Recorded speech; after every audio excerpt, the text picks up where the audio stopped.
3.5 కోట్ల నుండి 5.5 కోట్ల బడ్జెట్ లో ప్రీమియం విల్లాస్ లో centralised AC with fresh air infusion అందిస్తుంది జనప్రియ అప్స్కేల్ ఎలీసియం.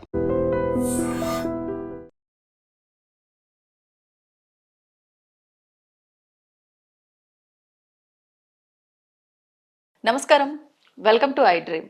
ధర్మ మార్గం విత్ విజిత కార్యక్రమానికి స్వాగతం.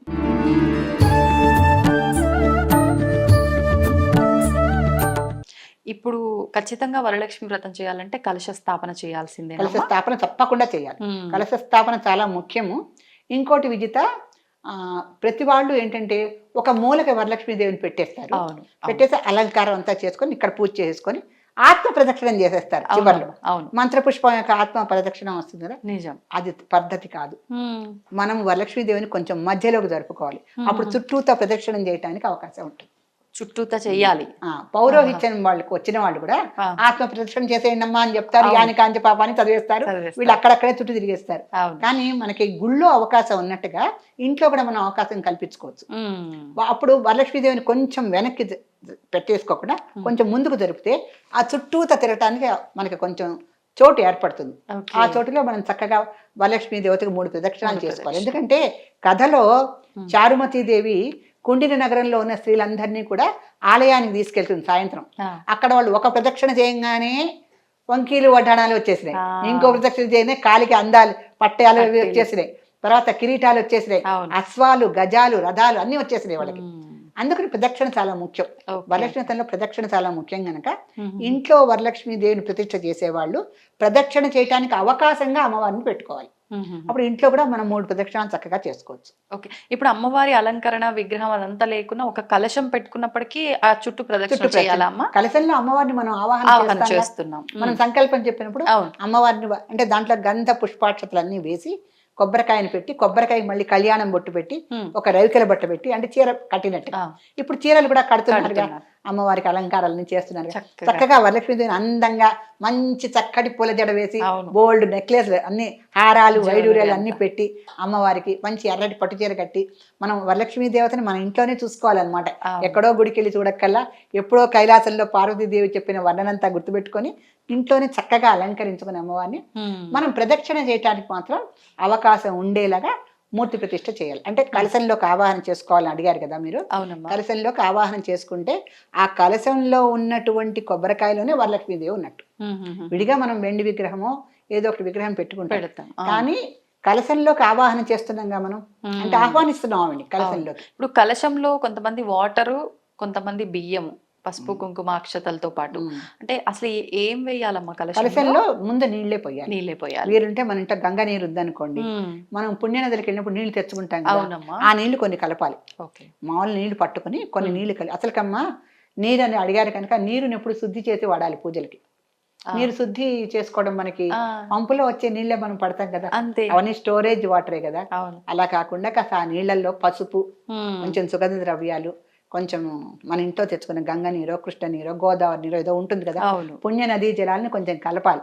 కలిపి దాంట్లో పుష్పాక్షతలు గంధము వేసి ఆ కలశానికి చుట్టూతా మామిడాకులు ఇట్లా పెట్టాలి 4 వైపులా పెట్టి ఆ మామిడాకులు చుట్టూతా వచ్చేలా అందంగా అలంకరించాలి. మధ్యలో కొబ్బరికాయ పెట్టాలి. ఆ కొబ్బరికాయ పెట్టేటప్పుడు కొబ్బరికాయకున్న పీస్ అంతా కొంచెం శుభ్రం చేసుకొని అమ్మవారి ముఖాన్ని చక్కగా పసుపు పూసి చక్కగా కళ్యాణం బొట్టు పెట్టి కుంకుమతో అప్పుడు మనం అమ్మవారికి వస్త్రం ఇచ్చినట్టుగా ఒక జాకెట్ బట్టని పైనుంచి పెడతాం. పెట్టి అమ్మవారికి మనం ఏమేమి నగలు ఇవ్వదలుచుకున్నామో అన్ని ఇస్తాం. అప్పుడు వరలక్ష్మీదేవి అందంగా వరాలిచ్చే తల్లిగా మనకి దర్శనం ఇస్తూ ఉంటుంది. అమ్మా, ఇప్పుడు ఈ పూజ అంతా చేయడం ఒక ఎత్తు అయితే ముత్తైదులకి వాయినాలు ఇవ్వటం ఒక ఎత్తమ్మ. అసలు ఎంతమందికి ఇవ్వాలి, ఏంటి, ఇంతమందికి ఇస్తేనే ఇచ్చినట్ట, అసలు ఏమి ఇవ్వాలి వాయనంలో? అలా వరలక్ష్మి వ్రతానికి సంఖ్యా నియమం ఏం లేదు. మంగళగౌరి నోముకైతే 5 ముత్తైదులకి కనీసం ఇవ్వాలి మొదటి మంగళవారం. కొంతమంది గోదావరి జిల్లా వాళ్ళకి నెక్స్ట్ ఏడాది పెరుగుతూ ఉంటుంది. నెక్స్ట్ 2వ మంగళవారానికి 10 మంది, 3వ మంగళవారానికి 15 మంది, 4వ ఆదివారానికి 20 మంది, కష్టమే. 5వ మంగళవారం ఆదివారం అని చెప్తే కట్ చేయి, 5వ మంగళవారానికి 25 మంది. 5 వారాలు వస్తాయి కనుక వాళ్ళకి పెరుగుతూ ఉంటాయి. ఇచ్చిన వాళ్ళకి ఇవ్వచ్చా అమ్మా? ఇచ్చిన వాళ్ళకి ఇవ్వకూడదు. అమ్మో, ఇంతమందిని పట్టుకోవచ్చు అంటే మన ఆంధ్రదేశంలోను తెలంగాణ మన తెలుగు రాష్ట్రాల్లో దొరుకుతారు, మనకి దొరకపోవటం ఉండదు. కాకపోతే ఇప్పుడు అమెరికాలో ఉన్న వాళ్ళు నోము నోచుకుంటారు. వాళ్ళకి ఎంతమంది దొరుకుతారు తెలుగు వాళ్ళు? వాళ్ళు 5గురికి ఇచ్చుకోవాలి. అలా 5గురు కూడా దొరకని ఇళ్ళు నాకు తెలుసు అమెరికాలో ఉన్నప్పుడు. అక్కడ వాళ్ళు ఏం చేస్తారంటే బుట్ట వాయనం అని అమ్మవారికే ఇచ్చేసుకుంటారు. 5గురు ముత్తైదువులు ఆవిడలోనే ఉన్నారు, మనం ఎక్కడా వెతకక్కర్లా. అమ్మవారంటే స్త్రీ రూపానికి ప్రతినిధి కనుక మనకి మన విదేశాల్లో ఉన్నప్పుడు 5గురు ముత్తైదువులు దొరకడం చాలా కష్టం అవుతుంది. దొరకనప్పుడు ఏం చేయాలంటే బుట్ట వాయనం అని ఒక బుట్టలో శనగలు, ఈ నోముకి వాయనంలో శనగలు చాలా ముఖ్యం విజిత. శనగలకి అమ్మవారికి ఏంటి సంబంధం? శనగలు అంటే శనగలు అయితే చాలా ముఖ్యం దీంట్లో. అంటే వాయనం ఇచ్చేటప్పుడు శనగలు ఇవ్వాలి తప్పనిసరిగా. అంటే సొంటలు అంటారు సంస్కృతంలో. ఆ శనగలు మనం పండు తాంబూలము, ముఖ్యంగా దీనికి పండు తాంబూలంతో పాటు పుష్పం కూడా తప్పనిసరిగా ఇవ్వాలి ముత్తైదుకి.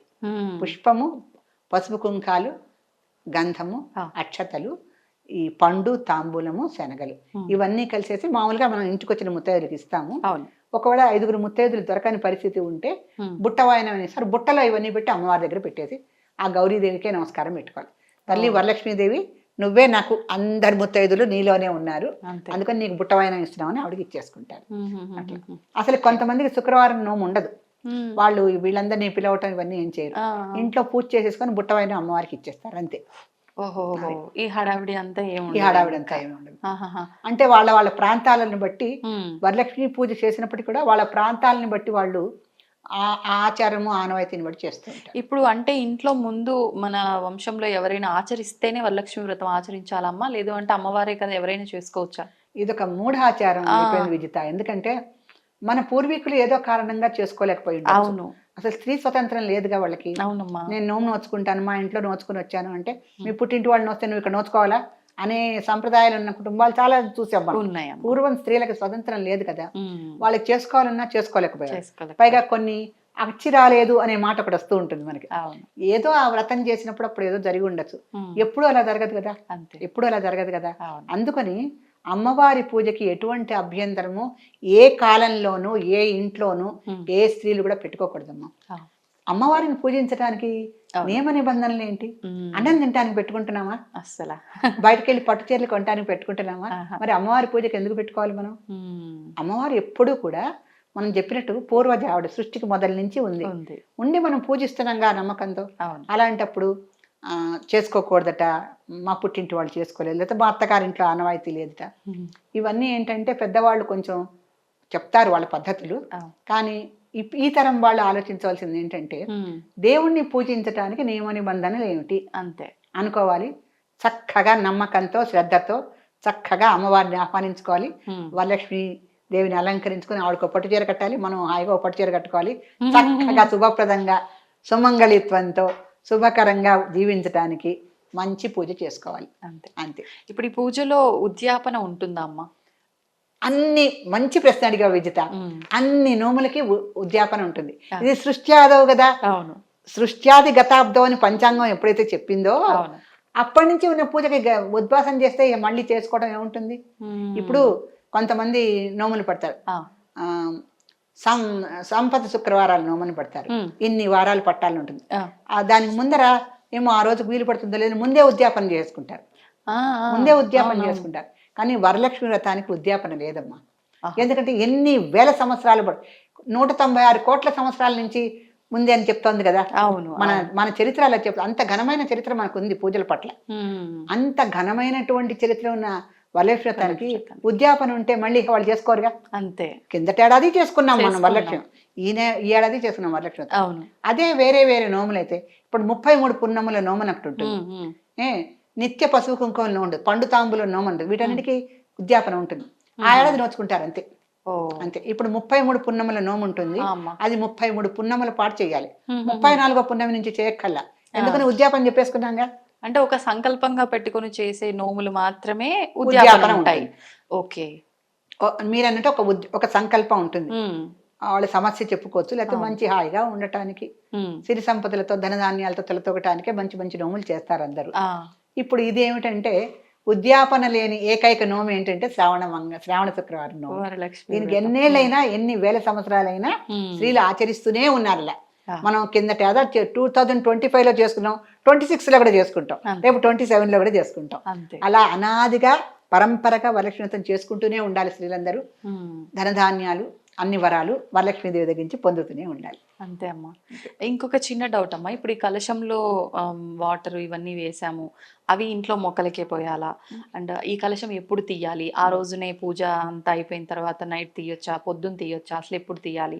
ఇలాంటి డౌట్స్ కూడా చాలా ఇవన్నీ చాలా మంచి ప్రశ్నలు అడుగుతున్నాం. ఎందుకంటే ఇప్పటి కాలం పిల్లలకి పాపం తెలీదు, అంటే వాళ్ళకి తెలుసుకునే అవకాశం లేనటువంటి విద్యా విధానం ఉంది మనకి, దాంతో వాళ్ళకి తెలియదు పాపం. అందుకని వాళ్ళందరికీ మనం చెప్పేది ఏంటంటే, మన ఛానల్ తరఫున ఈ కలశంలో పూజా ద్రవ్యాలన్నీ వేసి మనం పెడతాం కదా, శుక్రవారం రోజున మనం అమ్మవారిని ఎప్పుడు పంపం, ఇంటికి మన ఇంట్లోనే ఉంచుకుంటాం. అందుకని అవాళ అసలు ఉద్యాపన చెప్పం, అంటే ఆ రోజున చేస్తాం కదా, మళ్ళీ ఆవిడని పంపించడం అనేది ఉండదు. శుక్రవారం కాకుండా శనివారం పొద్దున కూడా మళ్ళీ ఆ కలశానికి పూజ చేసి ధూపదీప నైవేద్యాలతో అన్నిటిని పూజ పూర్తిగా చేసి శనివారం మధ్యాహ్నం నుంచి దాన్ని తీయాలి. ఆ కొబ్బరికాయతో మాత్రం స్వీట్ మాత్రమే చేసుకోవాలి, కొబ్బరి హల్వా చేసుకోవాలి అంతే. దాన్ని తీసుకెళ్లి ఏ కూరలోనూ కలుపుకోకూడదు. మనం కూరల్లో కూడా కొబ్బరి వేస్తాం కదా, అప్పుడు ఉప్పు వేస్తాం కదా, అది కాదు, మధుర పదార్థమే చేసుకోవాలి. అమ్మవారికి స్వభావ మధుర అని లలితా శాస్త్రంలో పేరుంది, అదొక నామం అమ్మవారికి, స్వభావ మధుర. ఆవిడ స్వభావమే మధురత్వం అయినప్పుడు ఆవిడకి మధుర పదార్థాలు నివేదించడమే ఉత్తమం. ఇప్పుడు ఆ కలశంలో ఉన్న కొబ్బరికాయని మనం స్వీట్ వండిన తర్వాత మళ్ళీ ఇంట్లో నివేదన చేయొచ్చా అమ్మ భగవంతుడికి? ఆ కొబ్బరికాయ మనం ఆల్రెడీ అమ్మవారిగా భావించాం కదా, దాన్ని మళ్ళీ నివేదన చేయకూడదు, మనం తినడం, దాని ప్రసాదంగా మనం తింటమే. ఇంకొకటి ఏంటంటే ఆ నీళ్లు తొక్కని చోట పోయాలి. ఇప్పుడు ఫ్లాట్స్ లో కొన్నిసార్లు మొక్కలు కూడా ఉండవు, పెట్టినా బతకని కొన్ని చోట్ల సన్ రైజ్ లేని చోట పెట్టుకోవట్లేదు. ఆ నీళ్లు ఎక్కడ పోయాలి అనే డౌట్ రావటం కన్నా ఎక్కడో తొక్కని చోట, ఒక చోట కిందకెళ్ళి ఎక్కడో తొక్కని చోట కాంపౌండ్ వాళ్ళ పక్కనే పోసేస్తే సూర్యరశ్మికి ఎండిపోతాయి ఆ నీళ్లు, మనకి దోషం ఉండదు. ఎందుకంటే దాంట్లో మనం దేవతని ఆవాహన చేశాం కనుక ఆ నీళ్లు తొక్కని చోట పోయాలి. ఇప్పుడు కొంతమంది ఆరోగ్య సమస్యలు ఉన్నా, ఏమన్నా అట్లా ఉన్నా కలశంలో నీళ్లు అలా చల్లుకోవాలి అని అంటూ ఉంటారు. అంటే అది కలశం, ఆ కలశం వేరు విజిత. ఈ కలశం అమ్మవారిని ఆహ్వానం చేసి పెట్టిన కలశం. రోజు మనం ఒక కలశంలో గంగే చేమునే చేవ గోదావరి సరస్వతి నర్మదే సింధు కావేరి జలే అస్మిన్ సన్నిధం కురు. ఈ చిన్న కలశంలో ఇన్ని నదుల్ని మనం ఆహ్వానిస్తున్నాం. జలే అస్మిన్ సన్నిధం కురు, ఈ ఉన్నటువంటి కలశంలో ఇన్ని నదులు వచ్చి ఉండుగాక అని మనం మంత్రం చెప్తున్నాం. అవును. ఆ నీళ్ళని ఏం చేస్తాం, ఫస్ట్ కలశోదకైన దేవానాం సంప్రోక్ష. ఎందుకంటే ముందు రోజు రాత్రి పడుకున్న పూజ గదిగా, అందుకని అమ్మవార్లందరినీ మన దగ్గర ఎన్ని విగ్రహాలు ఉన్నాయో ఎన్ని ఫోటోలు అన్నిటి మీద చల్లుతాం. తర్వాత పూజా ద్రవ్యాన్ని సంప్రోక్ష, ఆ నీళ్ళని. తర్వాత ఆత్మానం సంప్రోక్ష, మనం కూడా స్నానం చేసినంత మాత్రం పవిత్రం అయిపోగా అంత శుద్ధి ఉండాలిగా, అందుకని ఆచమనం చేసి ఈ నీళ్లు కూడా చల్లుకుంటాం అనమాట. ఆ కలశం రోజు సంకల్పం చెప్పుకునే కలశం, సంకల్పం చెప్పుకునే కలశం. ఈ కలశం అమ్మవారిని ప్రతిష్టాపన చేసినటువంటి కలశం. ఇది వేరు, అది వేరు. ఆ కలశం రోజు తెచ్చుకొని పెట్టుకుంటాం పూజకి. అంటే రోజు మనం పూజా గదిని శుభ్రం చేసుకోవడం, మళ్ళీ శుభ్రం చేసుకోవడం. పళ్ళు పూలు కూడా బయట నుంచి తెస్తాము, ఎన్ని చేతులు మారినాయి, ఒకసారి వాటిని కూడా ప్రక్షాళన చేస్తాం మనం. అన్నిటినీ కూడా. ఎందుకంటే గంగే చ యమునే చేవ గోదావరి సరస్వతి నర్మదే సింధు కావేరి, ఇన్ని నదులు చెప్పి జలే అస్మిన్ సన్నిధం కురు అని చెప్తున్నాం. ఇన్ని నదులు దాంట్లోకి వచ్చిన తర్వాత ఆ నీరు పవిత్రం అవ్వకుండా ఎలా ఉంటుంది? ఆ నీటితో దేవుళ్ళని పూజా ద్రవ్యాలని మన్ని కూడా పవిత్రం చేసుకుని అప్పుడు పూజ చేసుకుంటాం. అది నిత్య సంకల్పం చెప్పుకునేటువంటి కలశం. ఇది ఓన్లీ వరలక్ష్మీతానికి చేసుకునేటువంటి కలశం. ఆవిడని ఆహ్వానం చెప్పి ఇంచుమించుగా అమ్మవారి సింహాసనం కలశం అంటే, ఆవిడని కూర్చోబెడుతున్నాగా, అవునమ్మా, అందుకని అది సింహాసనంతో సమానం ఆ కలశం. ఇంకా కొన్ని చిన్న చిన్న డౌట్స్ ఉన్నాయమ్మా. చెప్పమ్మా. ఈ వరలక్ష్మి వ్రతంకి అంటే మాకు మొత్తం అన్ని కంప్లీట్ గా వండుకొని అండ్ అమ్మవారి దగ్గర డెకరేషన్ చేసుకోవడానికి సమయం సరిపోవట్లేదు అని నైవేద్యాలు కూడా గత సంవత్సరం నుంచి ఈ మధ్య ఆర్డర్ ఇచ్చి మరి తెప్పించుకుంటున్నారు. అలా చేయటం కరెక్టే అంటారా? అంటే చేయడం కరెక్ట్ అని నేను చెప్పను, శాస్త్రం ఒప్పుకోదు. అన్నం ఇల్లు దాటి బయటికి వెళ్ళకూడదు, బయట నుంచి వచ్చిన అన్నం ఇంట్లో పనికిరాదు. అన్నపూర్ణాదేవి కదా అన్నం, అన్నపూర్ణాదేవిని మనం బయటికి ఎట్లా పంపించేస్తాం? అలా బయట నుంచి తెచ్చుకుని ఇంట్లో ఎలా పెట్టుకుంటాం? అంటే అన్నపూర్ణాదేవిని బయటికి పంపించడం, ఇంటికి తెచ్చుకోవటం అనేది అంటే మనము ఒక నైవేద్యం అనేది, అంటే నివేదన చేసే పదార్థం ఒకటి బయట నుంచి వచ్చినప్పుడు వాళ్ళు చెప్పులు వేసుకుని వస్తారు, ఆటోలలో కార్లలో వస్తారు, అలా తెస్తామా మనం? మన సంప్రదాయం చెప్పులు వేసుకొని ప్రసాదం తెచ్చే సంప్రదాయం కాదు కదా మనది. మరి వచ్చిన ఎవరైనా మనకి బయట నుంచి సంప్రదాయ ప్రకారంగా వంటలు తెస్తున్నారు అంటే వాళ్ళు ఎలా తెస్తారు? వాళ్ళ పద్ధతిలో వాళ్ళు చెప్పులు వేసుకొని కారులోనో ఆటోలోనో వస్తారు. అది మనకి నైవేద్యానికి పనికిరాదు. ఇంట్లోనే ఎందుకు చేయాలి అంటే, మనకి టైం లేకపోయినా అవకాశం లేకపోయినా అమ్మవారికి నైవేద్యాలు చాలా 9-15 రకాలు ఉంటాయి, 9-10-15 వరకు ఉంటాయి. అవును. వాటిల్లో ఒక్కటి పెట్టినా చాలు. నారికేళము, కదళీ ఫలము దేవతా వృక్షాలు. అవి నారికేళ వృక్షం అంటే అరటిపళ్ళు, కొబ్బరికాయ కొడితే అవి అమృత ఫలాలే అమ్మవారికి. దాని తర్వాత మనం అన్నం నివేదన చేయాలనుకుంటే కొంచెం తెల్లగా అన్నం అంత వండి దాంట్లో స్నిగ్ధోదనం అంటారు, అంత నెయ్యి వేసి పెట్టండి, ఇంత బెల్లం ముక్కాను చాలా అమ్మవారికి. అంతకన్నా మనం ఇంట్లో చేయలేకపోతే అంటే చేయటానికి టైం పెట్టుకోకుండా పరుగులు పెట్టడం అనేది క్షంతవ్యం కాదు. ఆ రోజు మనం అమ్మవారి కోసం సమయం పెట్టుకోవాలి. ఎందుకంటే అన్ని పనులు చేసుకుంటున్నాంగా, అమ్మవారి పని ఒకటి ఎందుకు చెయ్యం మనం, అది కూడా చెయ్యాలి. చేసే శ్రద్ధ విశ్వాసం ఉన్న వాళ్ళే వరలక్ష్మి వ్రతం చేసుకోవాలి. అప్పుడు ప్రసాదం ఇంట్లో తయారు చేసుకోవడం ఉత్తమం. ఎప్పుడు తయారు చేసుకోవడం ఉత్తమం ఇంట్లో. ఎందుకంటే మనం చేసేటప్పుడు మన మనసు శుద్ధంగా ఉంటుంది. అమ్మవారికి చేయాలని శుభ్రంగా గిన్నెలు 1-2 సార్లు కడుగుతాం. పదార్థాలు కూడా శుభ్రమైనవి, మంచి ఆర్గానిక్ తెస్తాం అని. ఎందుకంటే అమ్మవారికి పెడుతున్నాం కదా అన్న సెంటిమెంట్ ఉంటుందమ్మా. ఇప్పుడు ఇలా అంటే శుద్ధంగా స్వచ్ఛంగా తయారైన పదార్థం అమ్మవారికి నివేదన చేయటంతో ఒక అంతరాత్మ శుద్ధి కూడా ఏర్పడుతుంది. ఎవరో బయట ఎలా చేశారో తెలియదు కదమ్మా, అది బిజినెస్. వాళ్ళు పూర్ణం బొర్రెలు, పులిహార్లు 3 కిలోలు ఆర్డర్ చేస్తారు. అవి వాళ్ళకి వీలున్నట్టుగా వాళ్ళు చేస్తారు. వాళ్ళ వ్యాపారం వాళ్ళది, వీళ్ళ సౌకర్యం వీళ్ళది.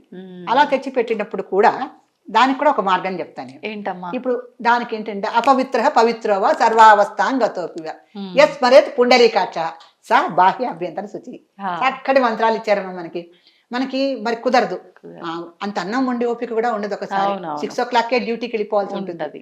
అప్పుడు ఏం చేస్తారు, ఇలాగే ఆర్డర్ చేసుకుంటారు. పొద్దున్న 5:30కి లేచి అమ్మవారి పూజ చేసేసుకొని ఆ తెప్పించుకున్న పదార్థాలన్నీ పెట్టేసి వెళ్తారు. అప్పుడు వాటిని ఏం చేయాలంటే ఎవరు చేశారో, ఏ రకంగా మన ఇంటికి వచ్చిందో, ఏమి కల్తీలు ఉన్నాయో తెలియదు. తిరుపతి లడ్డూనే కల్తీ అయిన రోజులు మనకి.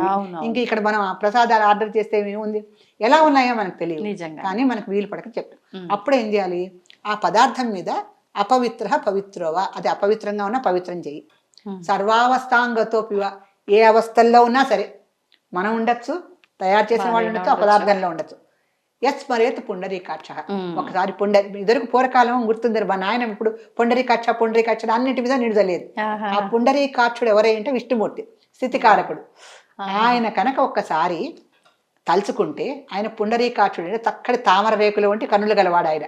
అలా ఒక్కసారి తలుచుకుంటే బాహ్య అభ్యంతర శుచి. బాహ్యం అంటే మన శరీరము శుభ్రంగా పెట్టుకుంటాం. పెట్టుకున్నప్పటికీ 1 గంట అయ్యాక మనం చెమట పట్టేస్తాం. 1 గంట కూడా కాదు, ఇంకా తక్కువే. స్నానం చేసిన తర్వాత ఎంతసేపు మనం ఫ్రెష్ గా ఉంటాం అనేది ప్రశ్నార్థకమే. అందుకని బాహ్యం నీళ్లు చల్లుకోవాలి. అభ్యంతర శుచి అంటే లోపల కూడా శుద్ధం. అందుకే ఆచమనం చేస్తాం. లోపల మనం తీసి మన గుండెకాయని కడగలేంగా, అందుకొని లోపల కూడా బాహ్య అభ్యంతర శుచి. ఒకసారి అలా ఆ మంత్రం ప్రోక్షణ చేస్తూ చెప్తే ఆ పదార్థానికి పవిత్రత ఏర్పడుతుంది. అప్పుడు నివేదన చేసుకోవచ్చు. నాకు ఇలా మంత్ర రూపంలో చెప్పడానికి రాదు, నేను ఇలా నార్మల్ గా తెలుగులో చెప్పండి అలా చెప్పే నాయన. ఇప్పుడు పాలకోవా పెడుతూ ఉంటారు కొంతమంది, లేకపోతే రవ్వ లడ్డూలో, లేకపోతే మోతీచూర్ లడ్డూలో పెడుతుంటారు సాధారణంగా నైవేద్యం. అవి బయట ఎవరో మిఠాయి బండార్లలో అమ్మేవి. అవి తెచ్చినప్పుడు ఒకసారి తల్లి ఈ పదార్థాల్లో ఉన్నటువంటి అపవిత్రత ఏమన్నా ఉంటే వాటిని తొలగించి నువ్వే వీటిని పవిత్రంగా చేసుకొని స్వీకరించు. అంతే. మంత్రం అందరికీ రావాలని ఉంది, కష్టం కదా. సంస్కృతం మనకు విద్యా బోధన లేదు కదమ్మా. ఇంగ్లీష్ వస్తుంది, హిందీ వస్తుంది, కానీ సంస్కృతం రాదు ఎవరికి. అందుకని సంస్కృతం మనకి 1 of the subjects గా పెట్టలేదు, పెట్టినవి కూడా చాలా తక్కువ ఉన్నాయి. అందుకని సంస్కృతం ఎవరికి రాదు కనుక అయ్యో మనం ఎలా అనుకోకుండా మన భావన ముఖ్యం. అమ్మవారి భావన మాత్ర సంతుష్టాయనమా. మన అమ్మవారిని చక్కగా మంచి నైవేద్యం పెట్టాలి అని చెప్పి బయట నుంచి తెచ్చినైనా సరే మనం పవిత్ర భావనతో పెడితే అమ్మవారు సంతోషిస్తుంది. అంటే ఇది అవకాశం లేకపోతే మాత్రమే, అలక్ష్యం చేయకూడదు. మనకి శ్రీ సూక్తంలో అలక్ష్యం నచ్చతామని వస్తుంది. ఎప్పుడు ఓపిక ఉండి శుభ్రంగా టీవీలో సినిమా చూస్తాం కానీ అమ్మవారికి నైవేద్యం చేయమంటే కుదరదు. నిజంగా ఓపిక లేకపోతేనే అమ్మవారు కూడా మనకి క్షమిస్తుంది. ఆ చిత్తశుద్ధి ఉండాలి పూజ చేసేటప్పుడు. చాలా సంతోషం అమ్మా, చక్కటి విషయాలు చాలా చక్కగా నవ్వుతూ అలా వివరించేశారు. ధన్యవాదాలు. చాలా సంతోషం తల్లి. And for more videos, please subscribe to iDream. Please subscribe to iDream. Please subscribe iDream. And please subscribe to iDream. For more videos, subscribe to iDream. please like, share and subscribe to the channel. Congratulations, iDream. Subscribe to iDream. Subscribe to iDream. So subscribe to iDream Media. iDream ki iDream team andarki huge congratulations. Please subscribe iDream Media. Please subscribe to iDream. Subscribe iDream. Please subscribe to iDream. I dream అంటే నా కళల ఛానల్ను subscribe చేసుకున్న నోరు తిరుగుతలేదు. మీరైతే గంట గుర్తు కొట్టండి. For more such videos, please subscribe to iDream. Subscribe to iDream. Please subscribe to iDream. Please subscribe iDream Media. Please do subscribe to iDream. Please subscribe to iDream Media. For best entertainment and information, please subscribe iDream. And don't forget to subscribe to iDream.